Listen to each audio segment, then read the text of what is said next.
MSLI TV, रहनुमाई बदलती दुनिया के लिए। या अय्युहल्लज़ीना आमनू इज़ा नूदिया लिस्सलाति मिन यौमिल जुमुअति फस्अऊ इला ज़िक्रिल्लाहि व ज़रुल बैअ ज़ालिकुम खैरुल लकुम इन कुंतुम तअलमून।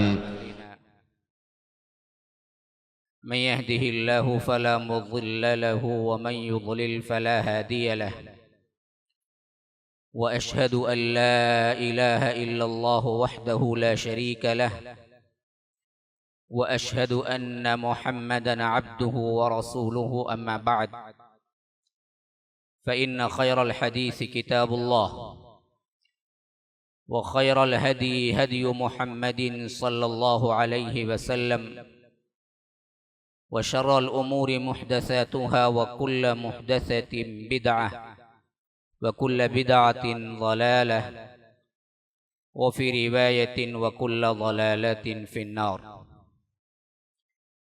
फ़अऊज़ु बिल्लाहि अस्समीइल अलीम मिनश शैतानिर रजीम मिन हमज़िहि व नफ़्सिहि व नफ़्ख़िहि। इन्न फ़ी ख़ल्क़िस समावाति वल अर्ज़ि वख्तिलाफ़िल लैलि वन नहारि लआयातिन लिउलिल अलबाब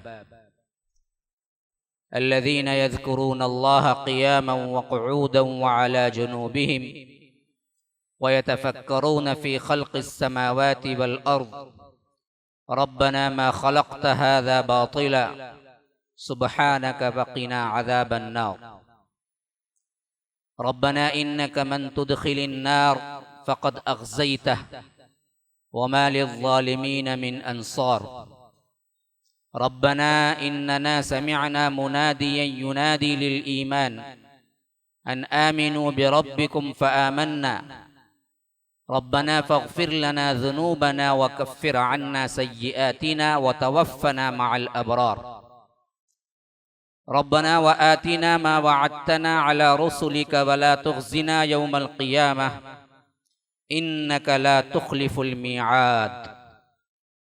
फ़स्तजाब लहुम रब्बुहुम अन्नी ला उज़ीअु अमल आमिलिन मिनकुम मिन ज़करिन औ उन्सा। अल्लाहुम्मा अरिनल हक़्क़ हक़्क़न वरज़ुक़ना इत्तिबाअह व अरिनल बातिल बातिलन वरज़ुक़ना इज्तिनाबह। अल्लाहुम्मा अल्लिमना मा यनफ़अुना वन्फ़अना बिमा अल्लमतना वरज़ुक़ना इल्मा। रब्बि इश्रह ली सदरी व यस्सिर ली अमरी वहलुल उक़दतम मिन लिसानी यफ़क़हू क़ौली। उस अल्लाह के नाम से इब्तिदा जिसके नामों की कोई इंतहा ही नहीं। वलौ अन्नमा फ़िल अर्ज़ि मिन शजरतिन अक़लाम वल बहरु यमुद्दुहु मिन बादिही सबअतु अबहुरिम मा नफ़िदत कलिमातुल्लाह। उस ज़ात अक़दस पर करोड़ों दरूद व सलाम हो जो तमाम जहानों के लिए रहमतुल लिल आलमीन बन के आए थे। अल्लाहुम्मा सल्लि अला मुहम्मद व अला आलि मुहम्मद कमा सल्लैता अला इब्राहीम व अला आलि इब्राहीम इन्नका हमीदुम मजीद व बारिक अला मुहम्मद व अला आलि मुहम्मद कमा बारकता अला इब्राहीम व अला आलि इब्राहीम इन्नका हमीदुम मजीद। अल्लाह तबारक व तआला ने जिंदगी में ईमान दिया तो उस ईमान के बाद इस दुनिया के अंदर अगर कोई नेमत काबिल जिक्र है तो वो याद रखिएगा कि सेहत है, आफियत है, सलामती है। इससे बड़ी कोई और नेमत नहीं है। हत्ता के ईमान के अमली तकाजे पूरा करना है तो इसके लिए भी असल सेहत ही है। इंसान सेहतमंद है, आफियत से है, अमन से है तो उसके लिए इबादात के अंदर एक तो पूरा करने का पूरा पूरा मौका मिलेगा, ज़ौक़ शौक़ आएगा। इसके साथ साथ खुद इस्लाम ने भी उस पर उसी वक्त इबादात को आयत किया है जब वो सेहतमंद हो। जब मरीज हो जाता है या कोई ना कोई मर्ज उसके अंदर पैदा हो जाता है तो इस्लाम ने भी उसे छूट दिए हैं। अगर खड़ के नमाज नहीं पढ़ सकता, बंदा परेशानी में है, बैठ के नमाज पढ़ने का हुक्म मिला है। बैठ के नहीं, लेट के, लेट के भी नहीं तो कम से कम आंखों के इशारे से। गुस्ल है, नहा नहीं सकता, बुखार है, कोई और बीमारी है, तयम्मुम कर लो। वजू के लिए भी तयम्मुम कर लो। फर्ज नमाज है, अगर तुम मुसाफिर हो, सेहतमंद हो लेकिन मुसाफिर हो तो 4 को 2 कर लो। तो अल्लाह तबारक व तआला ने शरीयत के तकाज़ों को भी सबसे अहम तरीन चीज सेहत ही के बुनियाद पर दिया है। तो इसी वास्ते उलमाए सलफ कहते हैं कि ईमान के बाद सबसे अहम तरीन चीज, असल नेमत जो मिली है इंसान को, वो सेहत है। हाँ, जैसे कि मशहूर मकोला भी है कि तंदुरुस्ती 1000 नेमत है, तंगदस्ती अगर न हो गालिब। तंगदस्ती है, फकीरी है, कोई मसला नहीं है, तंदुरुस्ती 1000 नेमत है। इसके बिलमुकाबिल अगर तंदुरुस्ती है तो पैसे वाला इंसान करोड़पति, लेकिन उसे क्या है, तंगदस्ती नहीं है, लेकिन मरीज है, टैबलेट खाता है, खाना खाने के लिए उसे इजाजत नहीं है। वही फकीर है लेकिन पेट भर के खाता है, सेहतमंद है, तो सेहतमंदी बड़ी बात है। तो तंदुरुस्ती 1000 नेमत है, तंगदस्ती अगर न हो गालिब तो तंदुरुस्ती 1000 नेमत है। तो असल तरीन नेमत तंदुरुस्ती है। तो मैं गौर कर रहा था कि आज हमारे माहौल में सबसे अहम तरीन बात जो परेशानी का बाइस है वो तंदुरुस्ती, सेहत, सलामती, आफियत। इसको हम टटोल के ऐसे दीवानावार मेडिकल की तरफ भाग रहे हैं जिसमें हमने दरअसल अल्लाह तबारक व तआला और उसके हबीब के बताए हुए तरीकों को छोड़ दिया।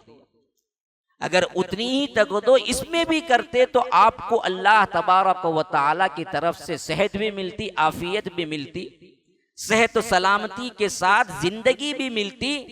और सबसे अहम तरीन बात यह है ना जी कि अगर आप इस ज़हनियत को, जो कुछ परेशानियां हम पे आ रही हैं, बिन्नियत सिर्फ तब्दील कर देना, वो सब की सब इबादतें बन जाती हैं, बल्कि इबादतें नहीं, इंतहाई सवाब वाली चीज बन जाती है। लेकिन इस धारे पर कोई नहीं सोच रहा है। ये मसला है असल में। ये कोरोना वायरस की वजह से अमवात हो या कमजोरियां हो या आकर किसी को अटैक करने के बाद उसके तकालीफ हो या दरअसल किसी की टेस्ट करने के बाद वो पॉजिटिव आ गया हो, तो जितना हम अपने यह सेहत के एतबार से मेडिकल लाइन की फील्ड से फिक्र करते हैं, डॉक्टर को बुलाओ, अच्छा इंजेक्शन लगाओ, कहाँ मिल रहा है, कितना पैसा है, ये सब का सब करो भाई, कोई मसला नहीं है। लेकिन यहाँ पर हम ये बुनियादी बात भूल रहे हैं जो दरअसल अल्लाह और इसके रसूल सल्लल्लाहु अलैहि वसल्लम ने ऐसे वक्त में मुतवज्जा किया है। मसाइब व आलाम के वक्त में तुम रब की तरफ मुतवज्जा हो जाओ, दुआओं का सहारा लो, रब पर तवक्कुल करो, रब के करीब होने की कोशिश करो, उससे सलामती मांगो। इस बहाने कम से कम जो मरीज है वो तो 10 दुआएं याद कर लेगा ना। लेकिन हम नहीं बोलते। कोई है, किसी की इतला आ रही है, भाई बुखार है और महसूस ऐसे हो रहा है कि मुझे क्या है, कोरोना हो गया है, तो हम बोलते पहले टेस्ट उठाओ जी। हम उसको नहीं बोलते कि भाई पहले रुकिया वगैरह क्या है, जो दुआएं हैं सुबह शाम की उसको कंटिन्यू किए हैं। नहीं ना भाई, मुझे कुछ नहीं मालूम। अरे 10 दुआएं याद कर लो भाई, इसी बहाने कम से कम सुबह शाम की दुआएं तो याद हो जाएगी मरीज को, और इससे शिफा भी मिल जाएगी। क्यों? वनुनज़्ज़िलु मिनल क़ुरआनि मा हुवा शिफ़ाउन व रहमतुल लिल मुमिनीन। हमने इस कुरान को मोमिनीन के लिए रहमत भी रखा और हिदायत भी रखा, शिफा भी रखा। तो इमाम इब्नुल क़य्यिम रहमहुल्लाह वगैरह इसकी तफसीर में बयान करते हैं कि यहाँ पर रूहानी शिफा सिर्फ मुराद नहीं है, जिस्मानी शिफा भी अल्लाह तबारक व तआला ने कुरान में रखा है। और ये जिस्मानी शिफा अल्लाह के रसूल सल्लल्लाहु अलैहि वसल्लम के दौरे मुबारक से साबित शुदा एक ऐसी बात है जिसमें कोई इनकार नहीं करता है। अल्लाह के रसूल सल्लल्लाहु अलैहि वसल्लम भी दम किया करते थे और अल्लाह के रसूल सल्लल्लाहु अलैहि वसल्लम के दौरे मुबारक में सहाबा भी पढ़ के फूंकते थे। और इसी तरह हाँ ये और बात है कि फूंकना किस में है किस में नहीं है, ये और अलग तफसीलात है, मैं उसके अंदर नहीं जाना चाहता। लेकिन दुआओं का, कुरानी आयात का और इसमें खास तौर पर एहतमाम करने का ये अल्लाह के रसूल सल्लल्लाहु अलैहि वसल्लम से और सहाबा से साबित शुदा चीजें हैं। अबू सईद खुदरी रज़ी अल्लाहु अन्हु अपना एक सफर बयान करते हैं जो बुखारी और मुस्लिम के अंदर ये रिवायत आई है और सूरह फातिहा की फजीलत में हर तफसीर के अंदर ये रिवायत मौजूद है, जिसमें बयान किया गया है कि वो एक ऐसी जगह उतरे जहां पर उनको मालूम हुआ कि उस गांव का जो सरदार था, या बाज रिवायतें हैं कि सरदार का बेटा था, उसको किसी जहरीले सांप ने या कोई जहरीले जानवर ने काट लिया था और उस वक्त उस पर कोई दवा भी असर नहीं कर रही थी। और मालूम हुआ कि इन लोगों के पास कोई ना कोई दवा है, कोई ना कोई दम है, कोई ना कोई रुकिया है। तो आके कहते हैं ये लोग कि तुम में कोई रुकिया पढ़ने वाला है, कोई दम करने वाला है? अबू सईद खुदरी उठ के कहते हैं कि मैं हूं जी। ये इस वास्ते कहते हैं कि दरअसल उनके जहन में होता है कि शायद सूरह फातिहा पढ़ के फूंक दूं तो अच्छा हो जाएगा। हालांकि अल्लाह के रसूल ने नहीं बताया था उन्हें कि सूरह फातिहा क्या है झाड़ फूंक के लिए, उस वक्त का जमाना। बाद में तो सब क्या है, हदीस से साबित हो गया सूरह फातिहा बहुत बड़ा रुकिया है, बहुत बड़ा दम करने की चीज है। बाद में उस वक्त जब हजरत अबू सईद खुदरी उठ के खड़े हुए, उस वक्त अभी अल्लाह के रसूल सल्लल्लाहु अलैहि वसल्लम ने नहीं बताया था कि सूरह फातिहा रुकिया है। लेकिन खुद अबू सईद खुदरी उठ के खड़े हुए, उनके ख्याल में अचानक आया कि मैं सूरह फातिहा क्यों ना पढ़ के फूंक दूं।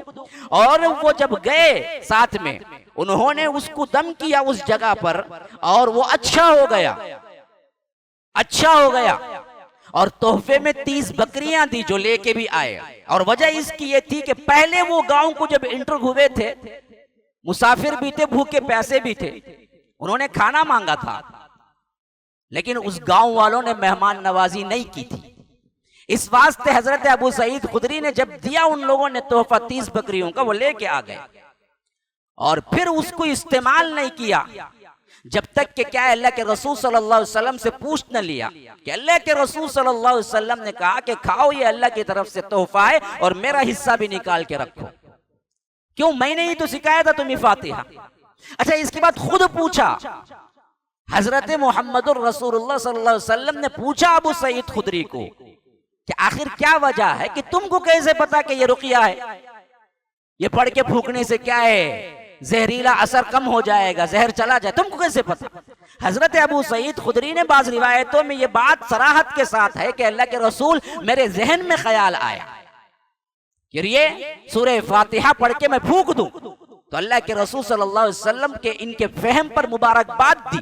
तो मालूम हुआ फिर इसके बाद तो एक साबित शुदा हकीकत हो गई कि सूरह फातिहा में बहुत बड़ा असर है बहुत बीमारियों के लिए, हत्ता कि खास तौर पर बुखार और जहरीले चीजों के लिए। और आज हमारा जो भी मामला शुरू होता है ना जी, वो बुखार है।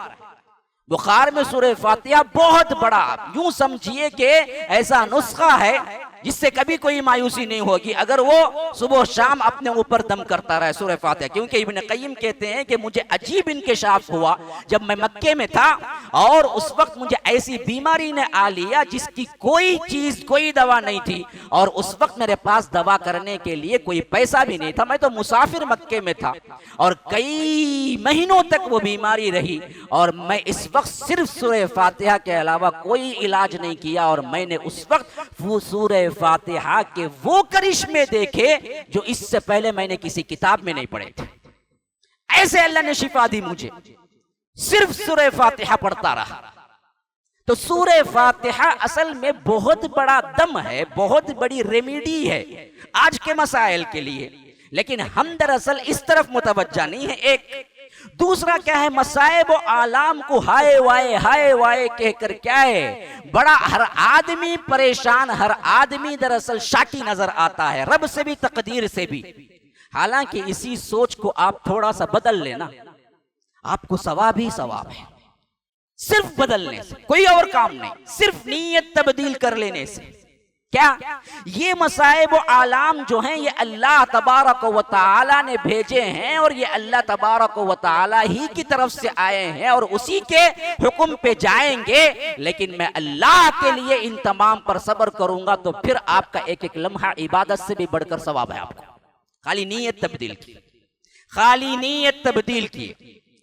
सही मुस्लिम के अंदर ये रिवायत मौजूद है कि जब अल्लाह तबारक व तआला किसी का लड़का ले लेता है, किसी का लड़का ले लेता है यानी मौत दे देता है, तो फरिश्तों को पूछता है कि तुमने उसके लख्ते जिगर को मार दिया? कहा कि हाँ। तो उस वक्त उस बंदे ने क्या कहा? फरिश्ते कहते हैं कि तेरी हम्द बयान की, अल्हम्दुलिल्लाह कहा, इन्ना लिल्लाह व इन्ना इलैहि राजिऊन कहा, कोई शिकवा नहीं किया। तो अल्लाह तबारक व तआला कहता है कि याद रखो इसके लिए जन्नत में बैतुल हम्द तैयार करो जो मैं उसको दूंगा। उसके लख्ते जिगर को जब मैंने बुला लिया तब भी उसकी जुबान पर शिकवा नहीं आया।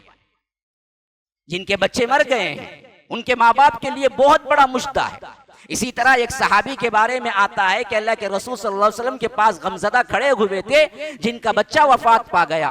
तो अल्लाह के रसूल सल्लल्लाहु अलैहि वसल्लम ने फरमाया कि तुम इससे खुश नहीं हो कि कल क़ियामत के दिन जन्नत में जिस दरवाजे से भी तुम दाखिल होना चाहो तुम्हारा बच्चा वेलकम करने के लिए वहां खड़ा होगा। इसी तरह हदीस के अंदर मुस्लिम के अंदर आया है, खाली बेटे के लिए ही नहीं है। अब देखो, अब सोच देखो, सोच कैसी बदलनी है। खा बाप हो, खा माँ हो, खा कोई अजीज रिश्तेदार हो, खा दूर का हो, नजदीक का हो, दोस्त हो। हदीस मुस्लिम के अंदर आया है कि अल्लाह तबारक व तआला जब किसी अजीज को बुला लेता है और उस पर सिर्फ अल्लाह के लिए वो सब्र करता है, अल्लाह के लिए वो सब, नीयत तब्दील होनी चाहिए। खाली खोली सब्र, खाली खोली दावे, खाली खोली क्या शिकायतें भी हो रही है फिर सब्र भी, ऐसे नहीं। ये मुसीबत अल्लाह की तरफ से आई है और मैं इस पर सब्र करता हूं। इस हैसियत से अगर वो सब्र कर लेता है, अल्लाह उससे किसी अजीज की जान को ले लेता है, खा वो माँ हो, खा वो भाई हो, खा वो बाप हो, खा वो फुला हो, खा वो दोस्त अजनबी क्यों ना, लेकिन उसका अजीज तरीन था जिसको अल्लाह ले लेता है और उस पर वो सब्र करता है, तो कल क़ियामत के दिन अल्लाह तबारक व तआला उसको जन्नत देता है और जन्नत में बहुत आला मुकाम देता है। खाली सोच की तब्दीली कि ये मसाइब व आलाम अल्लाह ही की तरफ से आए हैं, हम अल्लाह ही के लिए उसे सब्र करेंगे।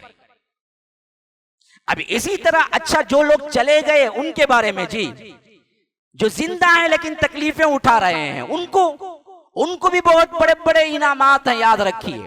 अल्लाह के रसूल सल्लल्लाहु अलैहि वसल्लम ने फरमाया कि मोमिन को एक कांटा भी नहीं चुभता मगर अल्लाह तबारक व तआला उसके लिए उसे एक नेकी लिखता है, एक बुराई मिटा देता है। एक कांटे की उतनी दर्द भी, एक कांटा चुभने पर कितना दर्द होगा, उस पर भी उसे अजर भी मिलता है और उसके गुनाह भी माफ होते हैं।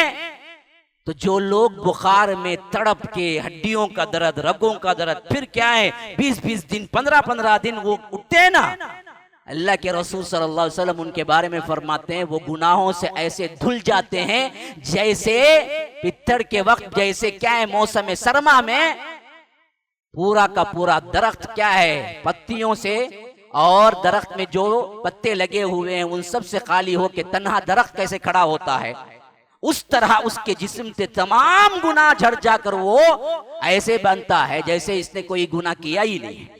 तो गुनाहों की लेकिन नीयत होनी चाहिए, इसमें शिकवा शिकायत नहीं होनी चाहिए। ये तकालीफ अल्लाह की तरफ से आए हैं और अल्लाह तबारक व तआला इसका अजर देगा। इस नीयत पर अगर वो खामोशी इख्तियार करे, सब्र इख्तियार करे, तो वो तमाम तकालीफ उसके लिए अजर का बाइस बनते हैं। और बाज बंदों को अल्लाह के रसूल सल्लल्लाहु अलैहि वसल्लम फरमाते हैं कि अल्लाह यहीं पर तकालीफ देकर ऐसे बना देता है गोया के उनके ऊपर कोई गुनाह ही नहीं है, फिर इसके बाद दुनिया से बुला लेता है, गोया के सीधे जन्नत चले जाते हैं। तो मरीज या मर्ज में पड़कर वफात पाना भी एक बहुत बड़ी नेमत है। अचानक मसाइब व आलाम, अचानक मौत से इसी वास्ते क्या पनाह भी मांगी गई है।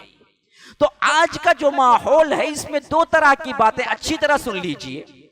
नीयतों के एतबार से अगर हम तब्दीली कर लें तो ऐसे मौके पर भी आप अल्लाह के नज़दीक और अल्लाह तबारक व तआला से बहुत बड़ा सवाब हासिल कर सकते हैं। एक ये कि अपने अजीज़ व अकारिब के जो छूट जाने का और जो छोड़ जाने का या उनके मौत का जो गम है, उस गम को रब के लिए सब्र करना सीख लें तो याद रखिए उसके लिए बहुत बड़ा अजर है। और इसी तरह तकालीफ और मसाइब में खुद आप सब्र करना सीख लें और ये समझें कि ये रब्बुल आलमीन की तरफ से है, तो याद रखिए इसके लिए भी बहुत बड़ा अजर है। ये तो हो गया जिनको आ गया।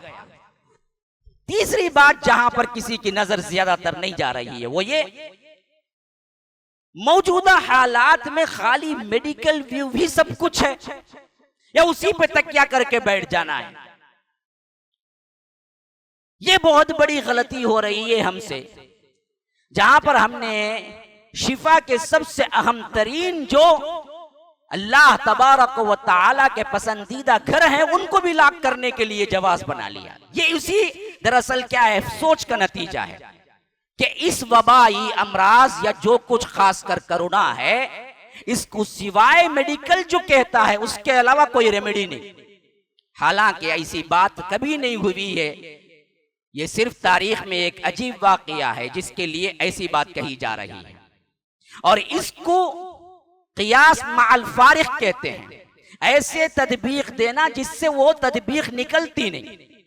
जैसा कि अल्लाह के रसूल सल्लल्लाहु अलैहि वसल्लम ने एक कोड़ी को कहा कि तू अपनी जगह रह, बनु सकीफ का आया था और उससे हाथ नहीं मिलाया क्योंकि वो बर्स का मरीज था। देखो इस वास्ते हाथ नहीं मिलाना, चलो भाई हाथ ना मिलाओ, चलो दलील वहां तक तो सही है, हम भी आगे बढ़ते हैं। अब दूसरी हदीस ये भी लाते हैं कि देखो ज्यादा बारिश होने पर हजरते इब्ने अब्बास ने कहा था कि सल्लू फी रिहालिकुम, घरों में नमाज पढ़ लो। इस वास्ते दरअसल हमको भी मस्जिद नहीं जाना चाहिए। इसे कहते हैं क़ियास माअल फारिक। बात उससे वो नहीं निकलती है लेकिन हदीस से वो क़ियास निकाल रहे हैं, हालांकि वो क़ियास नहीं है, उससे वो बात निकलती ही नहीं है। उलमाए मुहद्दिसीन इसी वास्ते कहते हैं कि यहाँ सल्लू फी रिहालिकुम का मतलब हरगिज भी ये नहीं है कि मस्जिद को मत आओ, बल्कि मस्जिद को आना जो वाजिब है वो वाजिब तुमसे उठ गया है। देखो जो आने वाले हैं आ जाओ, जो नहीं आते हैं उनके लिए गुनाह नहीं होगा, ये बोलना मकसूद था वहां पर इब्ने अब्बास का। जो आ गया उसके लिए जमाअत भी थी, खुद मस्जिद ही में थे और नमाज भी पढ़ाई। जो वाजिब था आने का, जमात को आना वाजिब है, बगैर इसके जमात नहीं छोड़ सकता, क्योंकि अल्लाह के रसूल ने तो फरमाया था ना जी, मुझे तो ख्वाहिश है कि मैं अजान दूं और एक जमात को लेकर निकलूं और दूसरे को मुसल्ले पे खड़ा कर दूं, और जो लोग घरों में बैठे हुए हैं अजान सुनकर भी मस्जिद को नहीं आए हैं उनके घरों को आग लगा दो। तो हर मर्द मुसलमान पर, सेहतमंद मुसलमान पर वाजिब है कि वो नमाज बिल जमाआ अदा करे।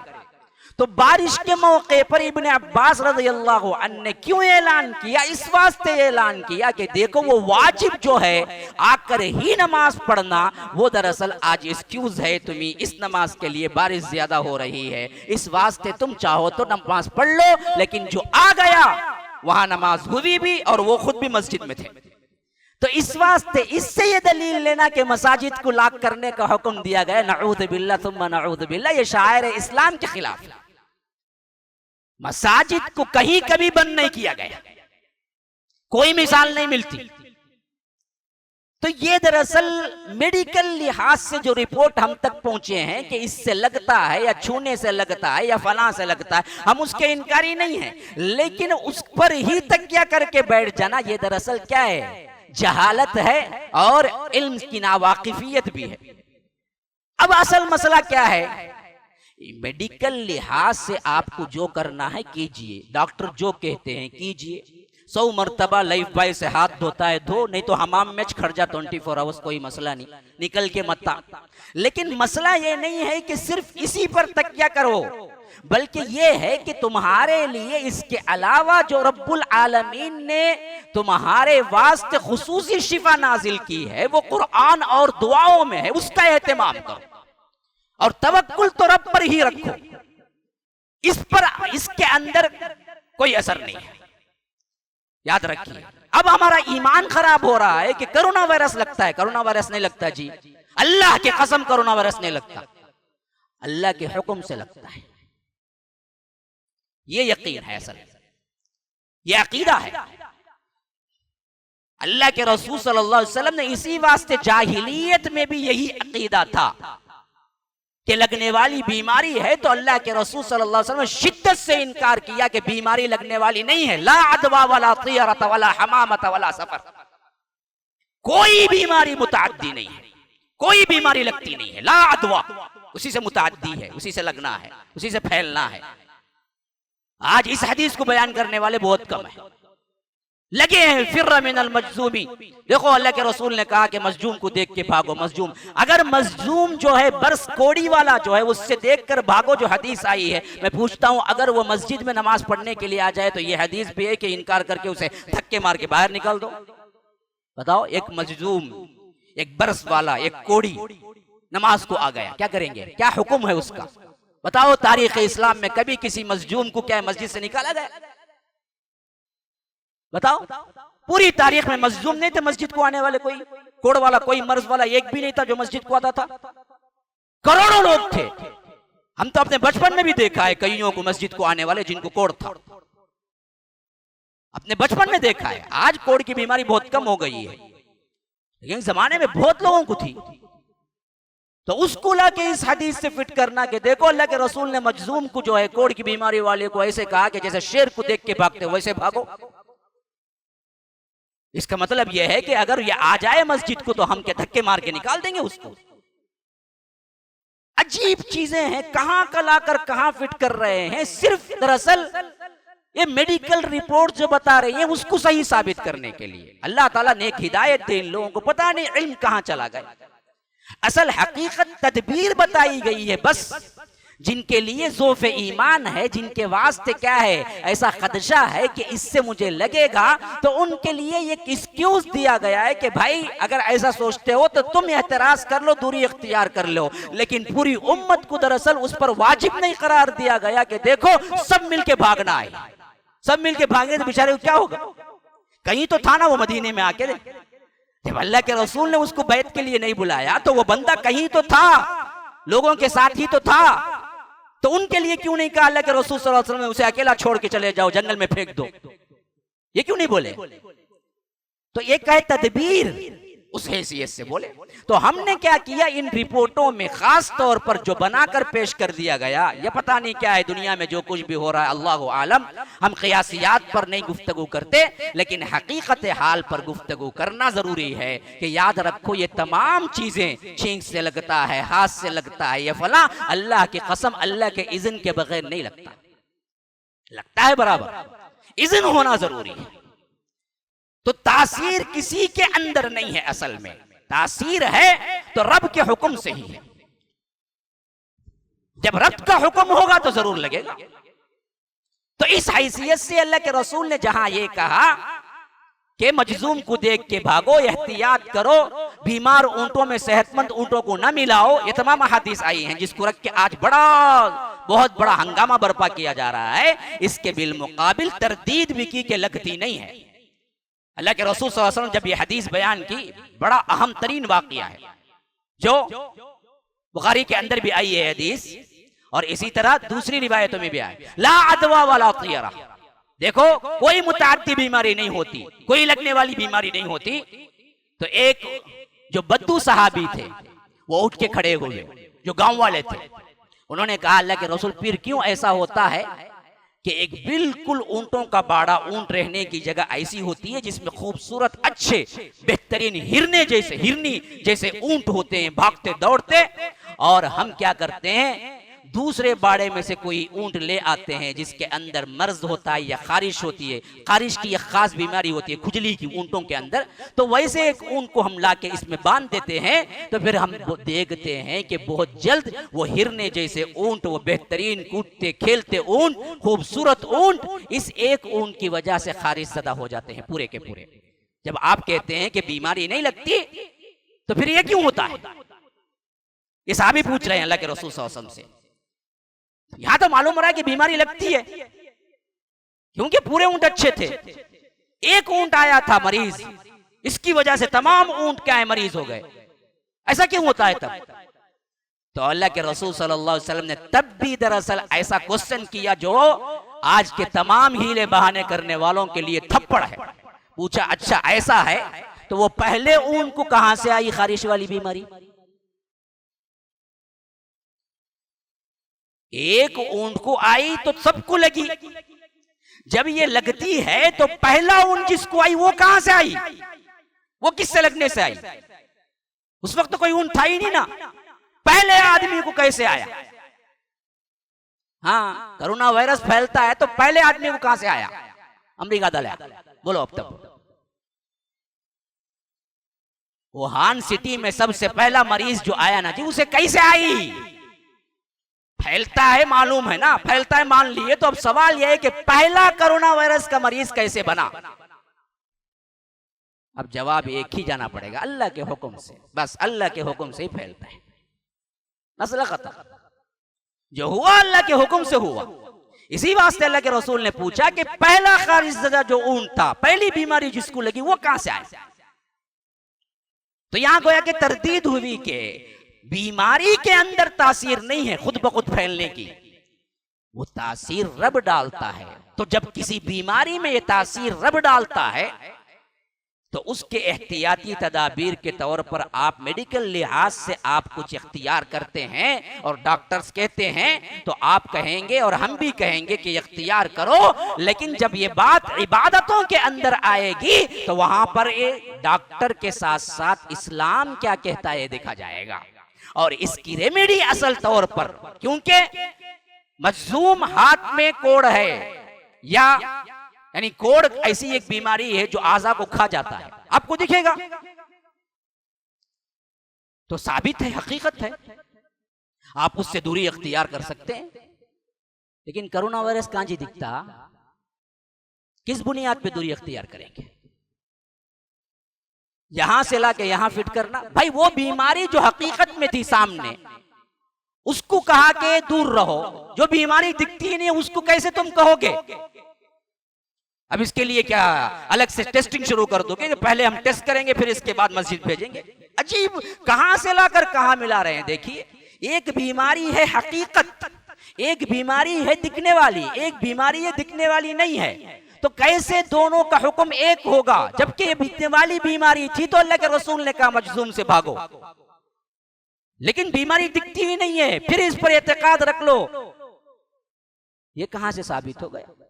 और इस पर दुनिया जो हंगामा बर्पा की हुई है, इस सब को सही साबित करना, फला से फला डेट लॉकडाउन, तो लॉकडाउन में क्या होगा जी? बीमारी नहीं फैलेगी। अच्छा, उसी लॉकडाउन में सुबह के 6 से लेकर 8 तक घर की चीजें लेने के लिए निकल सकते हैं, तो क्या हो गया? वो लॉकडाउन में कोरोना वायरस को मालूम ही नहीं, दूध लेने जाता इसे लगना नहीं, 8 के बाद आया तो मैं इसे लगूंगा। अजीब बात है, जब लगना है तो तब भी लगेगा, तब भी लगेगा। एक हफ्ता लॉकडाउन, उसके बाद खोलेंगे तो क्या होगा? कोरोना वायरस को मालूम है 1 हफ्ते तक नहीं लगना, इसे इन्हें लॉकडाउन डाल को है हुकूमत लगा तो मुझे शूट कर डालेंगे इन्हें, इसके वास्ते उन्हें इंतजार करना है 1 हफ्ता। 1 हफ्ते के बाद क्या है? लगेगा। अजीब, इसी में ऐसा होता है क्या कभी? इसे लाकर इस्लामी लिहाज से तदबीक देना क्या है? अक्लमंदी है क्या? यहां पर मामला उल्टा है। अहादीस का जो मामला है वो हकीकी बीमारियां सामने थी, यहां अल्लाह के फजल करम से है मरीज होंगे कोई, लेकिन सेहतमंद भी हैं। सेहतमंद लोग जो है ना जी, उनके लिए तो जायज है ना आना जाना, मरीज के लिए ना कहा। फिर्रा मिनल मजजूम, मजलूम के देख के भागो। तो कोरोना वायरस की बीमारी को जिसे पॉजिटिव आ गया उससे अलग रहो, लेकिन अच्छे लोगों से भी हाथ नहीं मिलाते तुम्हें।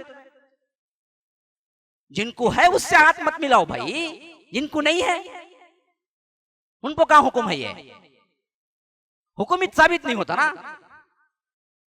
हुक्म साबित हुआ तो ना हाथ लगाना, नहीं लगाना सवाल आता।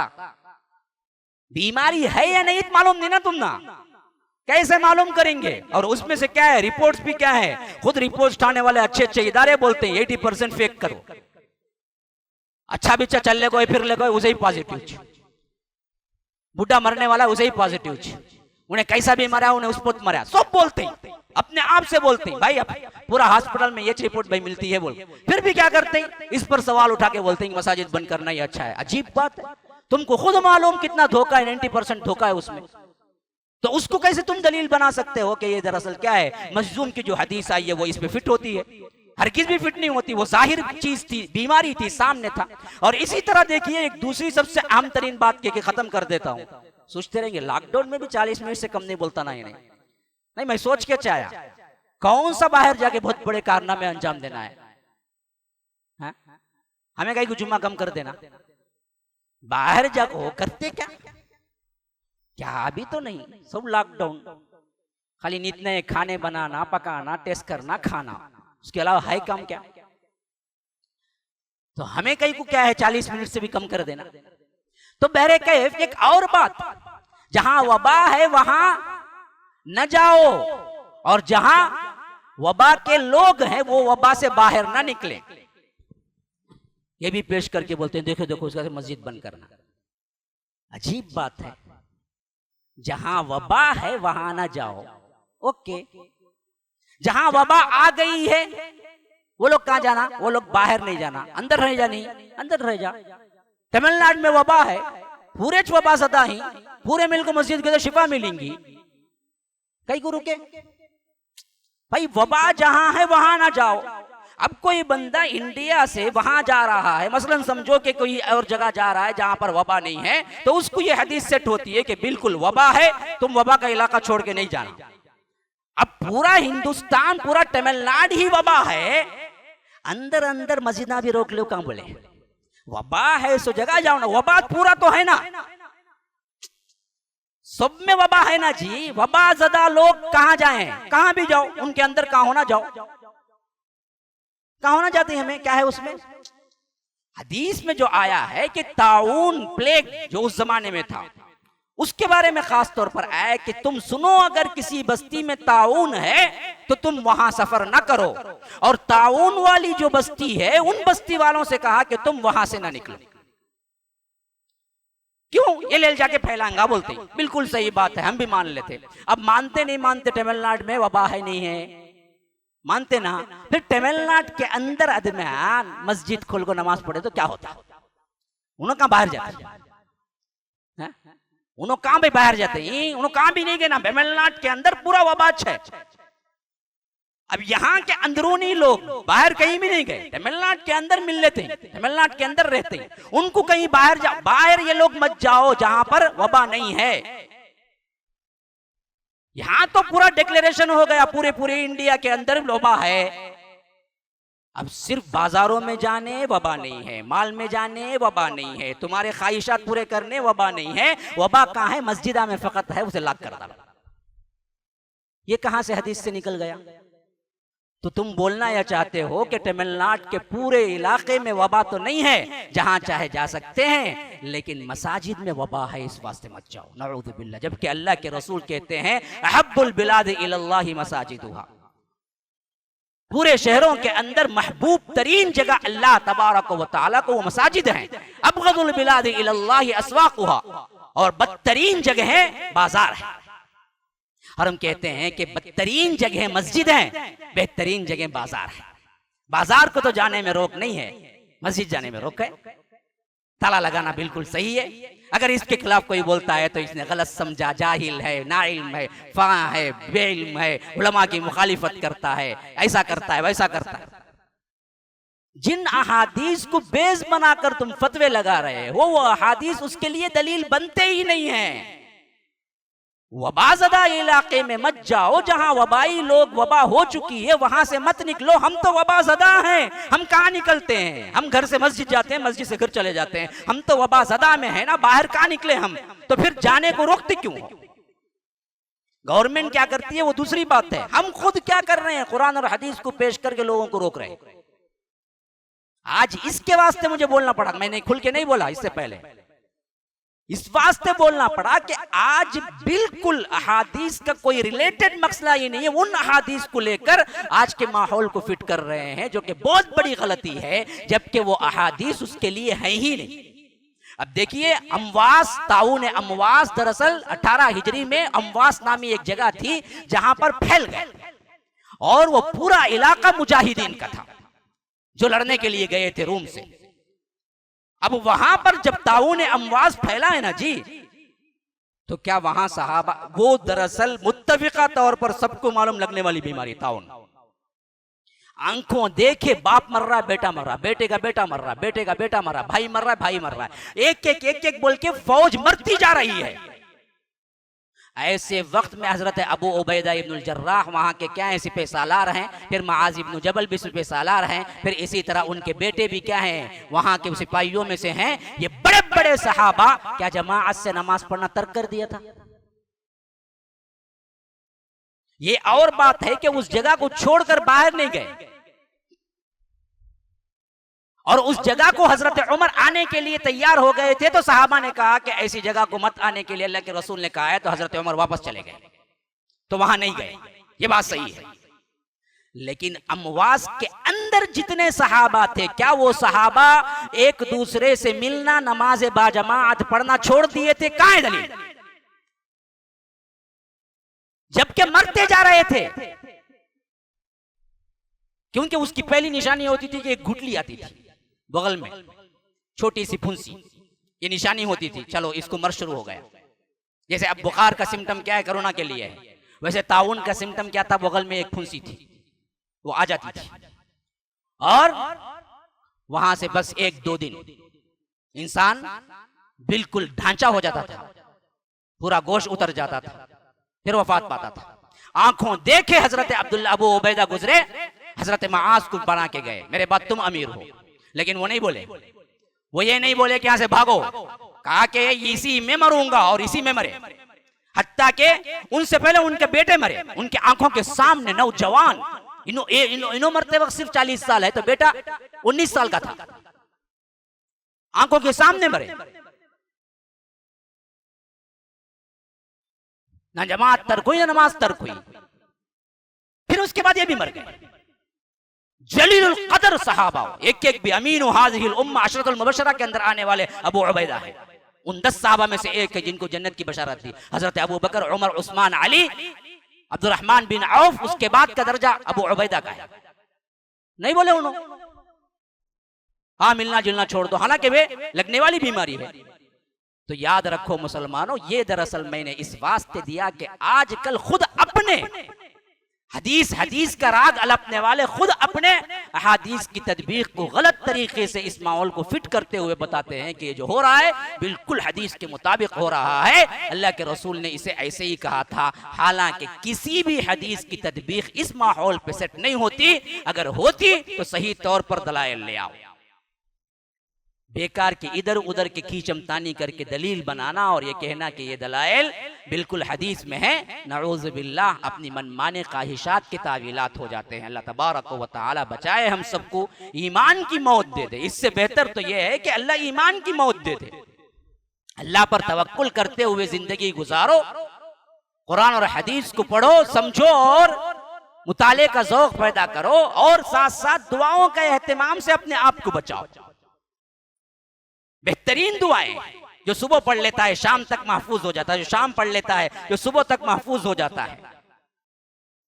तिरमिज़ी वगैरह की रिवायत में बिस्मिल्लाहिल्लज़ी ला यज़ुर्रु, मैंने ये कहा था तो इस पर क्या है, कईयों ने मजाक उड़ाया था 1 साल पहले से अब तक मजाक उड़ाया जा रहा है कि इससे क्या है, कोरोना वायरस नहीं लगेगा।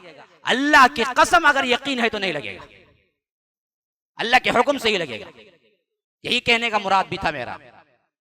इसको गलत ताबीर दी गई कि जावेद तो कह रहे हैं कि ये बिस्मिल्लाहिल्लज़ी ला यज़ुर्रु पढ़ के कोरोना वायरस वालों से हाथ मिलाते फिरो। मैंने नहीं कहा कि हाथ मिलाते फिरो, मैं कहा कि अगर जरूरत पड़ जाए और इस यकीन के साथ हो आप, तो नहीं लगेगा आपको। जिस यकीन के साथ खालिद इब्नुल वलीद ने बिस्मिल्लाहिल्लज़ी ला यज़ुर्रु मअ इस्मिही शैउन फिल अर्दि वला फिस समा पढ़ के जहर को पी लिया, कुछ नहीं हुआ। जहर को पिया, असर नहीं हुआ। अगर वो यकीन है तुमको भी नहीं होगा असर। अगर बिस्मिल्लाहिल्लज़ी ला यज़ुर्रु पढ़ के भी तुम्हें हो गया तो तुम्हारे यकीन में कमी थी, दुआ में कोई कमी नहीं है। दुआ तो बिल्कुल परफेक्ट थी, तुम्हारे ईमान में कमी थी। यही बोलने का मकसद था मुझे उस वक्त भी, 1 साल पहले से जो निशाना बनाया जा रहा है मुझे, आज भी वही कहता हूं मैं। तो बुज़दिल ना बनो, डरपोक ना बनो, अल्लाह पर तवक्कुल रखो और इस तवक्कुल के साथ दुआओं का एहतिमाम करो और पूरा तवक्कुल अल्लाह पर और दुआओं पर रखो। रब से मैंने दुआएं की है और रब मुझे इससे जरूर बचाएगा। औज़ु बिकलिमातिल्लाहि ताम्मात है, औज़ु बिकलिमातिल्लाहि ताम्मात मिन ग़ज़बिही व इक़ाबिही व शर्रि इबादिही, ये दुआ है। और इसी तरह क्या है, अज़हिबिल बअस रब्बन नास, मरीज के लिए दुआ है। अस्अलुल्लाहल अज़ीम रब्बल अर्शिल अज़ीम अन यशफीक, ये भी रिवायत है। अगर उसको मौत नहीं आई है तो अल्लाह शिफा दे देगा। मरीज को देखते वक्त उस पर पढ़कर दम करना है या उस पर हाथ रख के पढ़ना है। तो ये सब चीजें बिल्कुल जाहिर में हैं। इन चीजों को छोड़ दो और सिर्फ मेडिकल लाइफ का जो कुछ मेडिकल बता रही है उसके एतबार से, हालांकि उसमें आधी चीजें फेक हैं, ये बरमला खुद डॉक्टर कह रहे हैं। वैक्सीन लगाओ, वैक्सीन से तुम हरगिज भी नहीं बच सकते, दूसरा डॉक्टर कह रहा है बैठ के। तो फिर फायदा क्या जी वैक्सीन का? तो वैक्सीन पर तो पूरा एतमाद है, नहीं आएगा, लेकिन दुआओं पे एतमाद नहीं। नऊज़ बिल्लाह, इतना कमजोर ईमान पूरी उम्मत का एक साथ कभी नहीं होगा, कभी नहीं हुआ होगा। असल में क्या है, ये सब हमें सोचना है आज के दौर में। और कोई ना कोई तो बोलने वाली छोटी सी एक जमात उठना है कि देखो भाई, तवक्कुल असल अल्लाह पर हो, दुआओं का एहतिमाम करो, तदबीर के तौर पर आप इख्तियार करते हैं तो इसे तदबीर के हद तक रखो। अगर कोई कहता है कि नहीं भाई ईमान ज़ौफ़ है मेरा, मैं हाथ नहीं मिलाता भाई माफ करो, तो उसे तंज का निशाना ना बनाओ, छोड़ दो। ओ भाई हाथ नहीं मिला, अच्छा करते जाओ। लेकिन ये कहना कि हाथ ही नहीं मिलाना, ये हुक्म, ये वाजिब बना देना इसको, मस्जिद में नहीं आना। कोई कहता है कि नहीं भाई मैं घर में पढ़ लेता हूँ, जायज़ है, छोड़ो। लेकिन जो जाते हैं मस्जिद को, उसे कहना कि तुम कोरोना फैलाने वाले हो, तुम्हारी वजह से नाम बदनाम हो रहा है मुसलमानों का। ये अजीब अजीब गिरी हुई हरकत है जो मुसलमानों में आ चुकी है। हज़ा वबिल्लाहि तौफीक़ व सल्लल्लाहु वसल्लम अला नबिय्यिना मुहम्मद। अस्अलुल्लाह ली व लकुम व लिसाइरिल मुस्लिमीन मिन कुल्लि ज़ंबिन फस्तग़फिरूह इन्नहु हुवल गफूरुर रहीम।